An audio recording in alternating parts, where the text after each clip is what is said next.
உயிருடைய தமிழோடு இணைந்திருக்கிறீர்கள். ஐஎல்சி தமிழில் அன்பர்கள் உலக நகர்வு நிகழ்ச்சியில் இணைந்திருக்கிறீர்கள். பிரித்தானியாவிலிருந்து போரியல் ஆய்வாளர் அருஸ் அவர்கள் இணைக்கின்றார். வணக்கம் அரசு அவர்களே. வணக்கம். அனைத்து உயிரோடு தமிழ் உறவுகளுக்கு அன்புள்ள வணக்கம். இன்னும் ஒரு உலக நகர்வு நிகழ்ச்சியில் இணைந்திருக்கிறோம். அன்பர்கள் சார்பாக உங்களுக்கு வணக்கத்தை தெரிவித்துக் கொண்டு தொடர்ச்சியாக நாங்கள் இஸ்ரேல், அமெரிக்கா, ஈரானுக்கு இடையிலான போர் தொடர்பான நிலைமைகளை பார்க்கலாம் என்று நம்புகிறேன். தொடர்ந்தும் தாக்குதல்கள் நடைபெற்றுக் கொண்டிருக்கின்றது. ஏவுகணை தாக்குதல்கள், பாரிய தாக்குதல் நடைபெற்றுக் கொண்டிருப்பதாக, இஸ்ரேல் மீது நிறைய தாக்குதல் நடந்திருப்பது போல் தெரிகின்றது. இனி அதே போல் இஸ்ரேலும் தாக்குதல் நடத்துகிறார்கள். ஏற்கனவே நாங்கள் அந்த விடயங்கள் சிலவற்றை பேசினாலும் இப்பொழுது நாங்கள் பேசிக் கொண்டிருக்கின்ற நேரத்தில் கள நிலை எவ்வாறு இருக்கின்றது என்று கூறுவீர்களா? உண்மைதான். என்னென்று சொன்னால், இப்போதும் ஈரான் தொடர்ச்சியாக தாக்குதலை மேற்கொண்டு கொண்டிருக்கின்றது. 6 மணி நேர இடைவெளி விட்டு அந்த ஒரு 6 மணி நேர இடைவெளி விட்டு தொடர்ச்சியாக இஸ்ரேல் மீது ஏவுகணைகளையும் ஆளில்லாத தாக்குதல் விமானங்களையும் ஏவிக்கொண்டிருக்கின்றது. இதுல நீங்கள் பார்த்தீங்கன்னு சொன்னால், இப்ப கூடுதலாக 5 நாடுகளை தொடர்ச்சியாக தாக்கிக் கொண்டிருக்கிறார். சவுதி அரேபியாவாக இருக்கலாம், ஓமானாக இருக்கலாம், கட்டாராக இருக்கலாம், பஹ்ரைனாக இருக்கலாம். இந்த நாடுகளை, அதிலும் சவுதி அரேபியாவில் வீழ்ந்து வெடித்த ஏவுகணை சிதறல்கள் வீழ்ந்ததால் ஒரு இந்தியாவை சேர்ந்த ஒருவரும் பங்களாதேசத்தை சேர்ந்த ஒருவரும் கொல்லப்பட்டிருப்பதாகவும் 11 பேர் சவுதி அரேபியாவில் காயமடைந்திருப்பதாக கூறப்படுகின்றது. அதே நேரம் பஹ்ரைன் தனது மக்களை ஒரு லாக்டவுன் மாதிரி எல்லோரையும் வீட்டுக்குள் இருக்குமாறு கூறியிருக்கின்றது. துபாயும் அவ்வாறுதான், அபுதாபியும் அவ்வாறுதான். ஈரான் கூறுகின்றது இப்போது அதாவது 29வது அலை குண்டு ஏவுகணைகள் இஸ்ரேலை நோக்கி சென்று கொண்டிருப்பதாக கிடைக்கின்ற தகவல்கள் அடிப்படையில் இஸ்ரேலின் மத்திய பகுதிகளில் பெருமளவான ஏவுகணைகள் வீழ்ந்து வெடித்திருக்கின்றன. இதுவரையில் நீங்கள் பார்த்தீர்கள் என்று சொன்னால், கிட்டத்தட்ட 11 ரடார்களை தகர்த்து விட்டார்கள். இரண்டு ரடார்கள் தான் இந்த போரில் முக்கியத்துவம் வாய்ந்தவை. அதில் நீங்கள் பார்த்தீர்கள் சொன்னால், ரடார் இல்லை என்ற ஒரு பிளைண்ட் மாதிரி தான். ஏனென்றால் இந்த ஏவுகணை வருவதும் தெரியாது, போவதும் தெரியாது, ஏர்லி வார்னிங் ஒன்றும் தெரியாது. இப்ப கூடுதலாக நீங்க பாத்தீங்கன்னா தாட் சிஸ்டத்தின் ரடார், அது ரடார் இருக்கும், கொமாண்ட் கண்ட்ரோல் சிஸ்டம் இருக்கும், லான்ச்சர் இருக்கு. ரடார் கண்டால் தான் கொமாண்ட் கண்ட்ரோல் சிஸ்டத்துக்கு தகவல் போகும், அதுதான் லான்ச்சருக்கு தகவலை கொடுக்கும். அப்ப ரடார் இல்லை என்று சொன்னால் ஒன்றும் செய்ய முடியாது. இப்ப ஈரான் கூறியிருக்கிறது கிட்டத்தட்ட 11 ரடார்களை அடித்திருப்பதாக. ரஷ்யாவின் புலனாய்வு தகவல்களின் அடிப்படையில் இந்த ரடார்கள் அளிக்கப்பட்டதும் அந்த செய்மதி படங்கள் மூலம் அவர்கள் அதை உறுதிப்படுத்தி இருக்கிறார்கள். எனவேதான் இப்போது தென்கொரியாவிலிருந்து ரடார்களை கொண்டு வருகிறார்கள். அதே சமயம் நீங்கள் பார்த்தீர்கள் என்று சொன்னால், மீண்டும் ஈராக்கில் இருக்கின்ற அமெரிக்காவின் இலக்குகள் தாக்கப்பட்டிருக்கின்றன. கட்டார் தாக்கப்பட்டிருக்கிறது, சவுதி அரேபியா தாக்கப்பட்டிருக்கிறது, பஹ்ரைன் தாக்கப்பட்டிருக்கிறது என்று சொல்லி பல நாடுகள் இன்றும் தாக்குதலுக்கு உள்ளாகி இருக்கின்றன. அமெரிக்கா, அதாவது முதல் நாள் சண்டையில் ஈரான் ஒரு நாளிலேயே 215 ஏவுகணைகளை ஏவியது. ஆனால் இப்போது அப்படி இல்லை, அவர்கள் கொஞ்சம் கொஞ்சமாக ஏவுகிறார்கள். இந்த சண்டையை அவர்கள் நீண்ட நாளுக்கு அவர்களுக்கு இப்போதைக்கு இந்த சண்டையை முடிக்க விருப்பம் இல்லை என்றுதான் எல்லோரும் கூறுகிறார்கள். நீண்ட நாளுக்கு இதை கொண்டு செல்ல அவர்கள் விரும்புவது போல் தெரிகிறது. என்னென்று சொன்னால், இப்ப அப்பாஸ் அரக்ஷி இப்போது ஒரு தொலைக்காட்சி நேர்காணலில் கூறியிருந்தார், இனி ஒரு பேச்சுவார்த்தை என்று சொன்னால் நிரந்தர பேச்சுவார்த்தை, நிரந்தர தீர்வு, முழு தடையும் அகற்றப்பட வேண்டும். இப்ப இந்த ஹோர்முஸ் ஜலசந்தி திறப்பதாக இருந்தால் கூட முழு தடையையும் அகற்ற வேண்டும், தங்களுக்கு மீதான தடையை அகற்ற வேண்டும். பெர்மனண்டான ஒரு சொல்யூஷனை தவிர இப்போது ஒரு போர் நிறுத்தம், இடைக்கில ஒரு போர், அவ்வாறான ஒன்றுக்கும் தாங்கள் இனிமேல் இறங்கி போவதில்லை என்று அவர் கூறியிருக்கின்றார். மற்றது, புதிய ஆன்மீக தலைவரை தெரிவு செய்வது தொடர்பாக ட்ரம்பின் கருத்துக்கும், அதாவது புதிய ஆன்மீக தலைவர் தனது செலக்ஷனாக இருந்தால்தான் அவர் நீண்ட காலம் வாழுவார் என்று கூறியிருந்தார். அதுக்கு அப்பாஸ் அரக்ஷி கூறியிருக்கின்றார், அது என்கிற உள்நாட்டு விவகாரத்தில் அவரை தலையிட முடியாது, அது அவருக்கு தேவையற்ற விடயம் என்றுதான் அவர் கூறியிருக்கின்றார்கள். அவர்கள் எல்லாத்துக்கும் தயாராகத்தான் இருக்கிறார்கள் போல் தெரிகிறது. தாக்குதலும் அவ்வாறுதான் இருக்கின்றது. அதே சமயம் இந்த அவர்களின் எண்ணெய் களஞ்சியம் மீது மேற்கொள்ளப்பட்ட தாக்குதல் நீங்கள் அங்கு பார்க்கலாம், ஒரே புகை மண்டலமாக இருக்கின்றது. மழை கூட ஒயிலாக பெய்யலாம். அப்ப அதை அவர்கள் சொல்லி இருக்கிறார்கள், இது ஒரு கெமிக்கல் வார்ஃபேர் என்று சொல்றாங்க. அதாவது ரசாயன தாக்குதலை தமது மக்களின் மீது அமெரிக்கா மேற்கொண்டிருக்கின்றது என்ற ஒரு குற்றச்சாட்டை அவர்கள் இப்போது முன்வைத்திருக்கின்றார்கள். அதே சமயம் இஸ்ரேலும் அமெரிக்காவும் ஒரு டெஸ்பரேட்டான சிச்சுவேஷன்ல இருக்கிறார்கள். அதாவது என்னென்று சொன்னால், இஸ்ரேல் ஒரு அறிக்கையை விட்டிருந்தது, இந்த டீசாலினேஷன் வாட்டர் பிளான்டை வந்து UAE தாக்கியது என்று சொல்லி. என்னென்று சொன்னால், இவர்கள் இப்போது இந்த அரபு நாடுகளை, வளைகுடா நாடுகளை சண்டைக்கு இழுத்து விடுறதுக்கு படாத பாடுபடுகிறார்கள். அப்ப உடனடியாகவே UAE சொல்லிட்டு நான் தாக்கவில்லை என்று உடனடியாக மறப்பறைக்க விட்டுட்டு இஸ்ரேல் கூறியது பொய் என்று அவர்கள் கூறிவிட்டார்கள். அதே போலதான் UAE கட்டார்ல இஸ்ரேலின் புலனாய்வு துறையினரை அவர்கள் கைது செய்திருக்கார்கள். ஒரு தாக்குதலை மேற்கொண்டு இவர்களை அந்த போருக்கு இழுத்து விடுவதற்கு இஸ்ரேலும் அமெரிக்காவும் படாத பாடுபடுகிறார்கள் என்று சொன்னால், அவர்களால் இப்போது தனியாக தாக்கு பிடிக்க முடியவில்லை. ஏனைய நாடுகளும் இதற்குள் செல்வதாக இல்லை. சற்று முன்னதாக வந்த செய்தி, அயத்துல்லா அலி ஹாமினியின் இரண்டாவது மகன் மொஜாப் ஹாமினி அவர்கள் ஈரானினுடைய புதிய தலைவராக நியமிக்கப்பட்டுள்ளார் என்று ஈரானுடைய அரச ஊடகம் செய்தியை இப்பொழுது வெளியிட்டிருக்கிறது. இப்பொழுது வந்திருக்கின்ற பிரேக்கிங் நியூஸ் இதை என்று இந்த நேரத்தில் கூறிக்கொண்டு, அரசர்களே, இது நான் நினைக்கிறேன் நீங்கள் முதலே எதிர்பார்த்தது போல் நான் நம்புகிறேன். நீங்கள் இதுக்கு முன்னராக நீங்கள் கூறியிருந்தது ஞாபகம் இருக்கிறது. அது மட்டும் இல்லாமல் டொனால்ட் ட்ரம்ப் மற்றும் இஸ்ரேலும் கூட யார் தலைவர் பதவி எடுத்தாலும் அவர்களை குறிவைப்போம் என்று கூறியிருக்கிறார்கள். இனி டொனால்ட் ட்ரம்ப் அவர்கள் 2 நாட்களுக்கு முன்னதாக கூறியிருந்தார், அவரை முதலில் தான் இன்டர்வியூ பண்ண வேண்டும் என்று.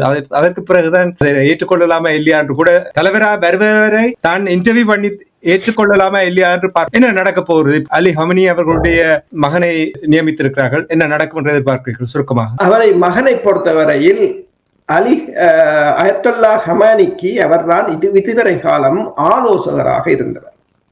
அயத்துல்லா ஹமானி வந்து ஒரு பேருக்கு இருந்தாலும் ஒரு லெவலுக்கு மேல் அவருக்கு வயதாக நேரத்தில் அவர் ஒரு சிம்பலாத்தான் இருந்தாரே தவிர முழு முடிவுகளையும் இவர்கள் தான் எடுத்துக்கொண்டிருப்பது. ஆனால் சில முடிவுகளை அவர் தடுத்து கொண்டிருந்தார். உதாரணமாக அணு ஆயுதம் வேண்டாம் என்றது அவற்ற கொள்கை.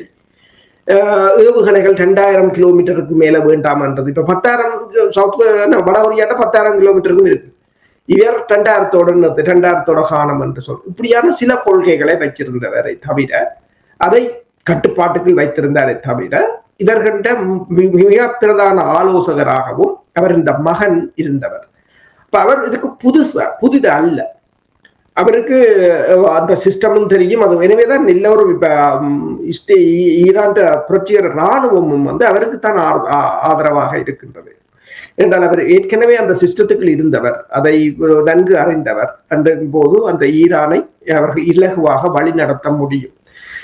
இருந்த போதும் அவர் கூறுகிறார் என்று சொன்னால், அந்த தந்தையின் பேர் தான் இருக்கும், ஹமானி என்ற பெயர் தான் இருக்கும், அதற்கு பின்னால் தான் இந்த நிர்வாகம் இயங்கி கொண்டு போகும் என்ற ஒரு துணையில் கூறியிருக்கின்றார்.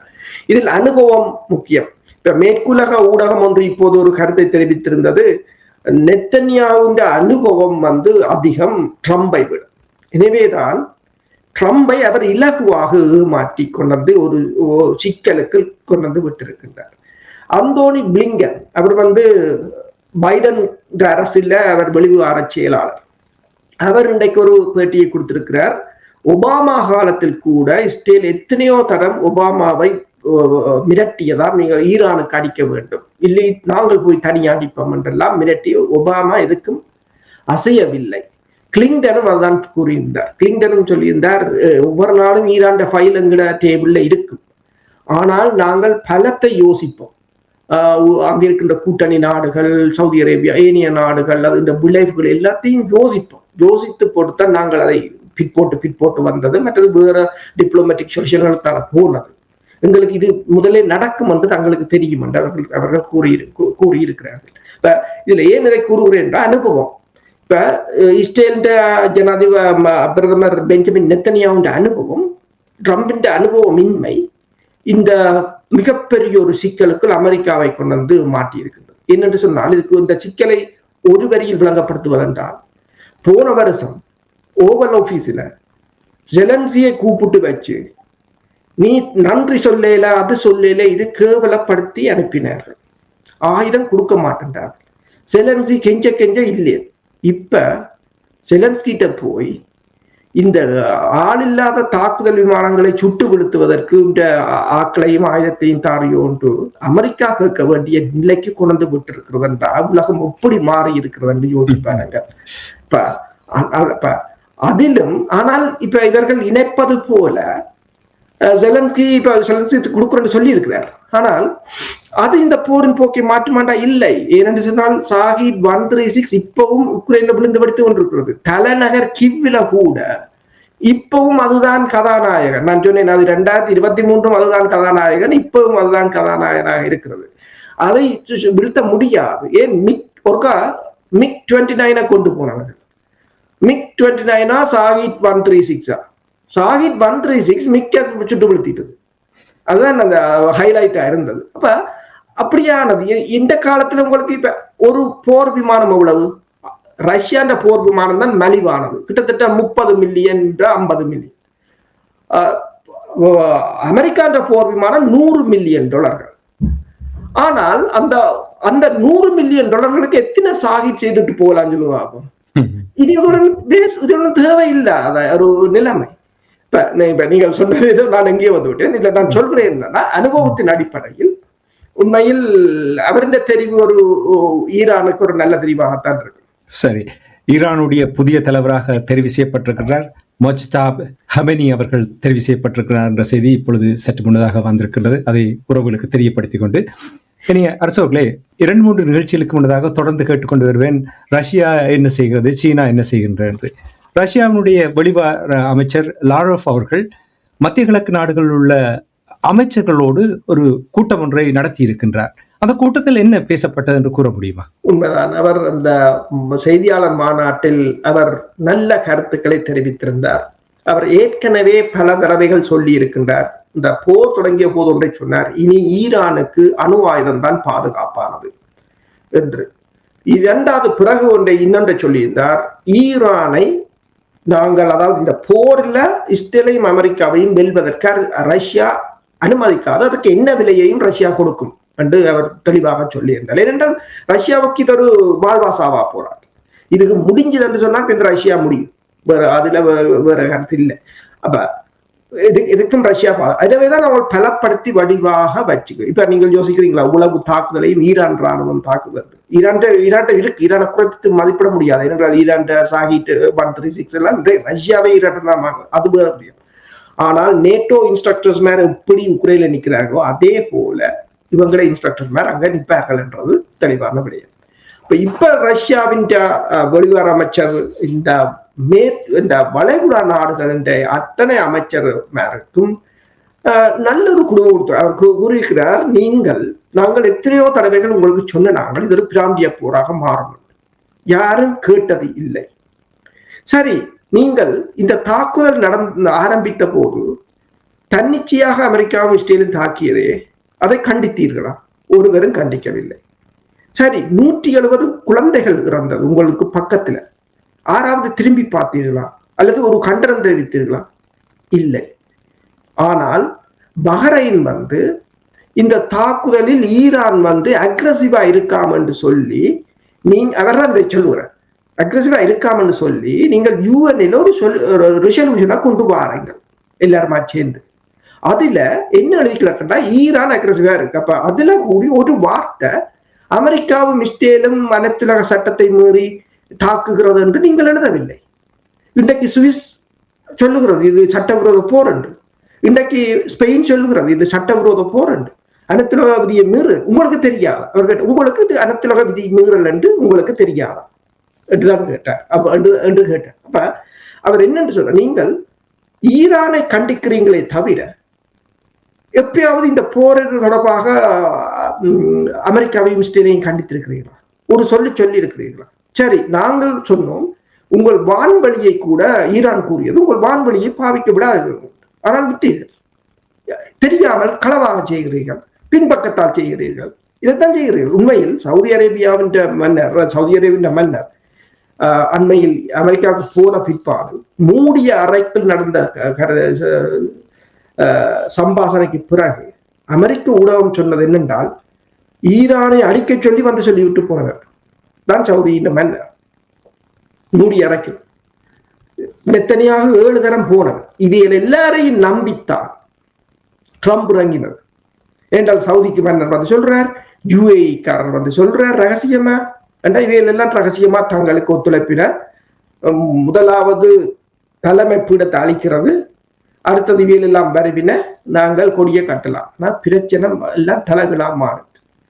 இன்றைக்கு ரஷ்யாவின் வெளிவார அமைச்சர் செர்ஜி லாரோவின் சொற்பொழிவை கேட்க வேண்டிய நிலையில கையை கட்டிக்கொண்டு நீங்கள் எல்லோரும் இருக்கிறீர்கள். ஆனால் இனி இப்ப வெள்ளம் தலைக்கு மேல போட்டுது. இப்ப ஓமான் இப்ப என்ன சொல்லியிருக்கிறார்? இப்பதான் ஓமான் சொல்லியிருக்கிற அமெரிக்காவும் இஸ்ரேலும் ஈரான் மீது நடத்தியது ஒரு சட்டவிரோத போர். இப்ப 8வது நாள் சொல்லியிருக்கிறார். அதுவும் ஒயில் விலை $100 எட்டிய பிற்பாடு. அங்க என்ன இப்ப ஏன் சொல்லினோம் என்று சொன்னால், இப்ப இந்த ஒயில் டிப்போ அடிச்சது வந்து அமெரிக்காவுக்கும் இஸ்ரேலுக்கும் பெரிய ஒரு பிரச்சனையாக மாறி இருக்கிறது. என்றால் இஸ்ரேல் சொன்னதான் தாக்குதல் நடத்த போறோன்றுதான் தங்களுக்கு சொன்னதை தவிர இந்த அளவு பெருசா ஒயில் இதை அடிக்க போறோன்னு தங்களுக்கு சொல்லவில்லை என்று அமெரிக்கா சொல்லுது. அப்ப ஈரான் என்ன சொல்லுது? எங்கள் மீது நடத்திய ரசாயன தாக்குதலுக்கு நாங்கள் பதில் தாக்குதல் நடத்துவோம். ஏனென்றால் இன்ஃப்ராஸ்ட்ரக்சரை நீங்கள் அடித்திருக்கிறீர்கள். அப்ப இப்ப மேற்குலக ஊடகங்கள் என்ன போடுது? அடுத்தது இந்த மத்திய கிழக்குல இருக்கிற வங்கிகளை அடிக்க போகிறார்கள். அதாவது அந்த நாடுகளின் வங்கிகள் இல்ல, மேற்குலகத்தின் வங்கிகளை அடிக்க போகிறார்கள். சரி, இங்க எண்ணெய் மலை பொழிந்தது போல சவுதி அரேபியாவின் கட்டார்ன்ற ஒயில் ஃபீல்டை அடிச்சு விட்டால் என்ன கெதி என்று யோசிச்சு பாருங்க. அந்த நாடுகள்ல இருக்கிற மக்களின் நிலைமை. சரி, இப்ப இஸ்ரேல் வந்து அந்த தண்ணியை கூட அடிச்சு போட்டு அதை ஈரான் அடிச்சதாக சொல்லி இவையில சண்டைக்கு இழுக்குது. உதவுகளுக்குள்ள எல்லாம் போச்சினம் என்று சொன்னால் ஒட்டுமொத்தமாக, அதாவது காசாவில எப்படி மக்கள் இந்த கூடாரங்களுக்கு கீழே இருக்கிறார்களோ அப்படி சவுதியிலும் யுஏயிலும் இருக்கிறதற்கு நாங்கள் கற்பனை செய்து பாருங்க.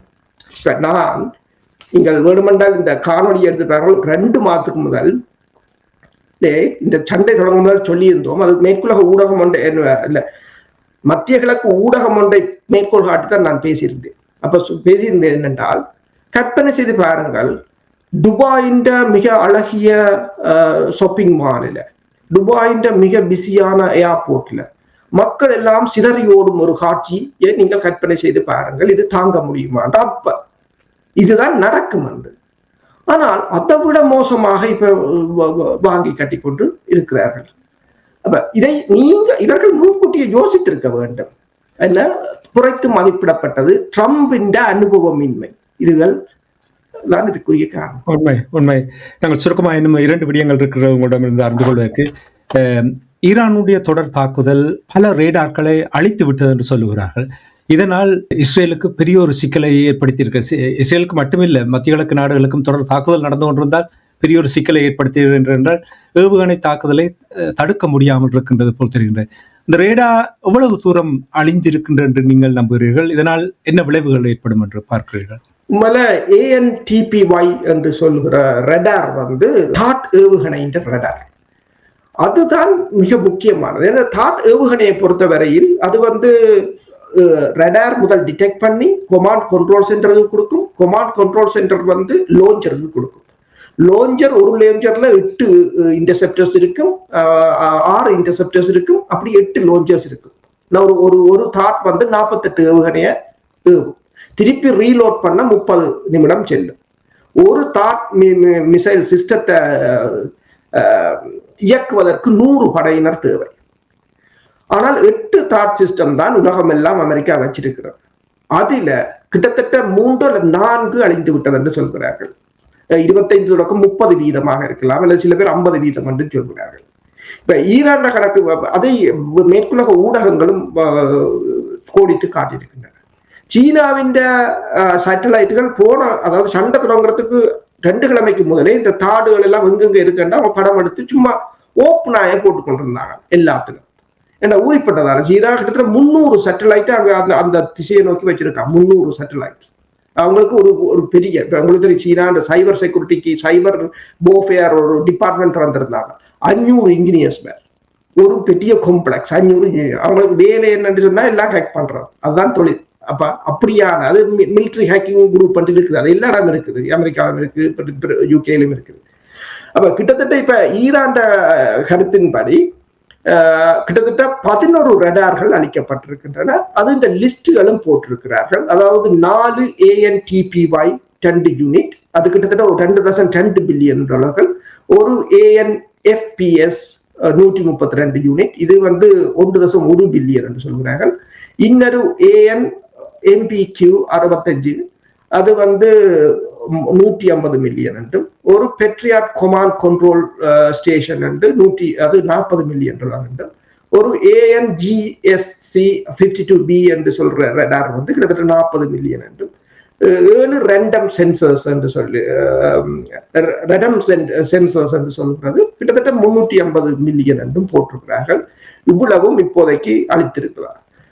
அமெரிக்கா இப்போது உங்களுக்கு தெரியும் தென்கொரியாவிலிருந்து அவசரமாக ரடார்களை கொண்டு வருகிறது. ஏனைய இடங்களிலும் இருந்து அதை அகற்றுகின்றது. ஜெர்மனிடமும் கேட்டிருப்பதாக கூறப்படுகின்றது. பிரச்சனை என்னவென்று சொன்னால் தென்கொரியா எல்லாவற்றையும் இழந்துவிட்டு வடகொரியா அங்கால இருக்கிறது. அதே போல உக்ரைன், இனி உக்ரைனுக்கு கொடுக்க முடியாது. அப்ப எல்லா போரும் ஒரு மெஸ்அப் பண்ணப்படுற மாதிரிதான் முடிந்திருக்கிறது. உண்மைதான். சரி, நாங்கள் நிகழ்ச்சி என்று கொண்டு வருவோம். நிறைவாக நாங்கள் ஞாயிற்றுக்கிழமை உங்களோடு உரையாடும் பொழுது ஞாயிற்றுக்கிழமை அதிகாலை நோர்வே ஆஸ்லோவில் உள்ள அமெரிக்காவுடைய தூதரகம் மீது குண்டு தாக்குதல் நடைபெற்ற தொடர்பாக நாங்கள் பேசியிருந்தோம். அது தொடர்பாக மேலதிக தகவல்கள். உண்மைதான். நோர்வேயின் அமெரிக்க தூதரகம் மீது இரவு 1 மணி அளவில் குண்டு வீசப்பட்டதாக கூறப்படுகிறது. அவர்கள் அதை ஆள் இல்லாத விமானம் மூலம் தாக்கியதோ அல்லது உண்மையில் குண்டு வீழ்ந்ததோ என்றதை சொல்லவில்லை. குண்டு வீசப்பட்டிருக்கிறது என்றுதான் கூறுகிறார்கள். அதில் சிலர் காயமடைந்திருப்பதாகவும் கட்டிடங்களுக்கு சேதங்கள் ஏற்பட்டிருப்பதாகவும் கூறுகிறார்கள். அங்கால தூரத்தில் வீடுகளில் இருந்தவர்கள் கூறியிருக்காங்க, அங்க வீடுகளில் கூட அதிர்வுகள் கேட்டதாக கூறியிருக்கிறார்கள். அப்ப உண்மையில் குண்டு வெடித்ததா, ஆள் இல்லாத விமானம் தாக்கியதா, இப்ப ஷாஹித் போல விமானங்கள் தாக்குமாக இருந்தால் அல்லது ரஷ்யாவுடைய கிரனியா தாக்குதலாக இருந்தால் அது கிட்டத்தட்ட 50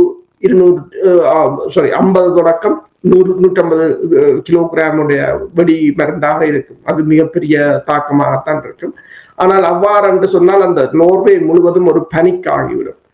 பேருந்து அங்க இருக்கிற விமான நிலையம் கூட எல்லாம் பாதுகாப்பற்றதாகிவிடும். அவர்கள் பலவற்றை மறைப்பதாகத்தான் இருக்கலாம். இப்போது அமெரிக்காவும் கூட என்ன கூறுகிறது என்று சொன்னால் தங்கள் 7வது இராணுவத்தினரும் கொல்லப்பட்டு விட்டார் என்று. ஆனால் 7வது 8வது கொல்லப்பட்டிருக்கிறார் என்றால் நாங்கள் முதல் கலைத்திருந்தோம் மேஜர் தர அதிகாரி ஒருத்தர் என்று சொல்லி.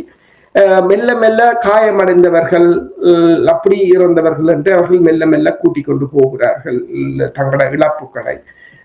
என்னென்று சொல்ல ஒரு மிகப்பெரிய ஒரு இழப்பாகத்தான் இது இருக்க போகிறது. ஆனால் உலகம் முழுவதும் இப்ப நோர்வே வரையிலும் இது விஸ்தரிக்கப்பட்டிருக்கிறது. தொடர்ந்து தாக்குதல்கள் நடைபெற்றுக் கொண்டிருக்கின்றது. நாங்கள் முடிந்தால் நாளை காலை மேலதிக தகவலோடு இணைந்து கொள்ளலாம் என்று கூறிக்கொண்டு இந்த நிகழ்ச்சியில் இணைந்து விடயங்களை அவதானித்து உயிரோடை தமிழ் அன்பர்களுக்கு எடுத்து வந்தமைக்காக உயிரோடை தமிழ் அன்பர்கள் சார்பாக நன்றி கூறிக்கொண்டு நாங்கள் மீண்டும் நாளை இணைந்து கொள்வோம். நன்றி, வணக்கம் அரசோகளே. நன்றி, வணக்கம். எமது பார்வையாளர்களுக்கு வணக்கம்.